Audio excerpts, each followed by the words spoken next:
न केवल कंगना रनौत का, न केवल नारी का, उन्होंने समूचे हिमाचल का, समूचे मंडी का और समूचे नए भारत का भी अपमान करने का काम किया है।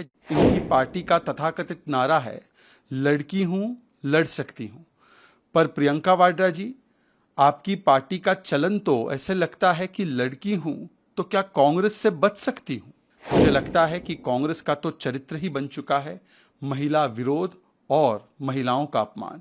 हकीकत तो यह है कि बिना उनसे पूछे उनके ऑफिशियल अकाउंट से, और क्योंकि वो खुद दावा करती है कि मैं हर पोस्ट को अपने आप से देखकर उसे बनाकर भेजती हूं और करती हूं ऑनलाइन, तो क्या उन्होंने ये पोस्ट देखा नहीं कि कांग्रेस पार्टी की मुख्य राष्ट्रीय प्रवक्ता सुप्रिया श्रीनेत, जो कि उनकी आईटी सेल की हेड भी है, उन्होंने भी नारी शक्ति का किस प्रकार से अपमान किया, वो आपत्तिजनक और अभद्रतापूर्ण पोस्ट करके। और न केवल कंगना रनौत का, न केवल नारी का, उन्होंने समूचे हिमाचल का, समूचे मंडी का और समूचे नए भारत का भी अपमान करने का काम किया है। जिस प्रकार से उन्होंने अभद्र पोस्ट डालकर फिर उससे पल्ला झाड़ने की कोशिश की है। इस पूरे विषय पर इतने घंटे होने के बावजूद भी ना प्रियंका वाड्रा जी का, ना राहुल जी का, ना खड़गे जी का कोई बयान आया है। वैसे तो इनकी पार्टी का तथाकथित नारा है, लड़की हूं, लड़ सकती हूं। पर प्रियंका वाड्रा जी, आपकी पार्टी का चलन तो ऐसे लगता है कि लड़की हूं तो क्या कांग्रेस से बच सकती हूं। कभी किसी लड़की का अपमान जैसे कंगना रनौत का किया गया क्योंकि वो किसी पारिवारिक पृष्ठभूमि से नहीं आती। कभी शांति धारीवाल जैसे व्यक्ति जो कहते हैं कि मर्दों का प्रदेश है, बलात्कार होता रहेगा और राजस्थान नंबर 1 बन जाता है बलात्कार में, तो उसको जायज ठहराते हुए उनको टिकट देना। कभी लाल सिंह जैसे व्यक्ति को, जिसने 8 साल की बच्ची के बलात्कारियों के साथ समर्थन जताने का काम किया था, उसको टिकट दे देना। कभी संदेश खाली पर, जिसमें पूरा देश विचलित था कि शाहजहां शेख ने जिस प्रकार का सेक्सुअल एक्सप्लॉयटेशन किया, उस पर कोई कड़ा बयान देने के बदले खड़गे जी ने आकर उसको जायज ठहराया क्योंकि बंगाल में आपको गठबंधन करने की आशा थी। मुझे लगता है कि कांग्रेस का तो चरित्र ही बन चुका है महिला विरोध और महिलाओं का अपमान। शाह बानू से लेकर शायरा बानू तक, यूनिफॉर्म सिविल कोड हो या कोई भी महिला सशक्तिकरण का कोई कदम हो, कांग्रेस पार्टी हमेशा उसके खिलाफ रही है।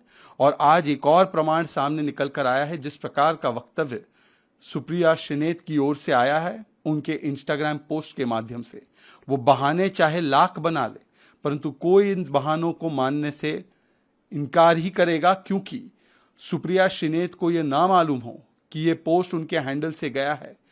इतने घंटों तक वो पोस्ट उनके हैंडल पर रहा। जब तक हमने उसके ऊपर शिकायत नहीं की तब तक उसने हटाया नहीं। और न केवल ये, इंडी अलायंस के साथी आईपी सिंह ने तो इसको जायज ठहराया ट्वीट करके।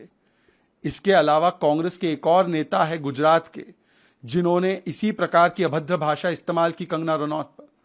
इसके अलावा हमने देखा है कि कांग्रेस के ही इकोसिस्टम से जुड़े हुए कुछ तथाकथित नामी गिनामी लोगों ने भी इस प्रकार की भाषा बोली है। तो क्या ये सब कुछ संयोग से हुआ या ये सोचा समझा प्रयोग था कि कंगना रनौत को, मंडी को, हिमाचल प्रदेश को और नए भारत को एक प्रकार से निशाने पर ले और अपमानित करे? इस पर एनसीडब्ल्यू ने भी संज्ञान लिया है। पर हमारा सवाल यह है कि इन दोनों ही वक्तव्यों पर, इन दोनों ही कृत्यों पर प्रियंका वाड्रा, राहुल गांधी और खड़गे जी अपनी भूमिका स्पष्ट करने से कतराते क्यों हैं? इस पर कार्रवाई करने से कतराते क्यों हैं? इन दोनों पर कार्रवाई होनी चाहिए, सख्त कार्रवाई होनी चाहिए। और हम इलेक्शन कमीशन से भी निवेदन करते हैं कि इन दोनों पर कार्रवाई जरूर की जाए। क्योंकि उन्होंने सफाई दी है, उन्होंने कहा कि मेटा अकाउंट कोई और यूज कर रहा था, तमाम चीजें कही हैं। एक पैरोडी अकाउंट को लेकर भी उन्होंने कहा है कि उस पर वो खुद जो है एक्शन लेने की बात वो कह रहे हैं, और एनसीडब्ल्यू का नोटिस। तो इन दोनों पर अपनी प्रतिक्रिया। क्या गुजरात कांग्रेस के नेता जिन्होंने इसी प्रकार की भाषा कंगना रनौत जी, मंडी, हिमाचल प्रदेश के बारे में बोली, वो भी क्या कोई गलती से हो गया? उसके लिए भी बहाना दिया जाएगा? जो कांग्रेस के इकोसिस्टम के लोग इसको ट्वीट करके आगे बढ़ा रहे हैं, वो भी गलती से हो रहा है? आईपी सिंह ने, जो समाजवादी पार्टी के वरिष्ठ नेता है, अखिलेश यादव जी के करीबी माने जाते हैं, उन्होंने भी इस बयान को जायज ठहराया। क्या ये भी मात्र एक संयोग है, मात्र एक गलती है? सुप्रिया श्रीनेत जी जो भी बहाने बनाना चाहे, हकीकत तो ये है कि बिना उनसे पूछे उनके ऑफिशियल अकाउंट से, और क्योंकि वो खुद दावा करती है कि मैं हर पोस्ट को अपने आप से देखकर उसे बनाकर भेजती हूं और करती हूं ऑनलाइन, तो क्या उन्होंने ये पोस्ट देखा नहीं? या ये होने के बाद जब घंटों तक वो पोस्ट रहा, नोटिफिकेशन आते रहे, लाइक बढ़ते रहे, वहां पर कमेंट्स आते रहे, तो क्या सुप्रिया श्रीनेत ने देखा नहीं? क्या कांग्रेस का आईटी सेल इस प्रकार से चलता है?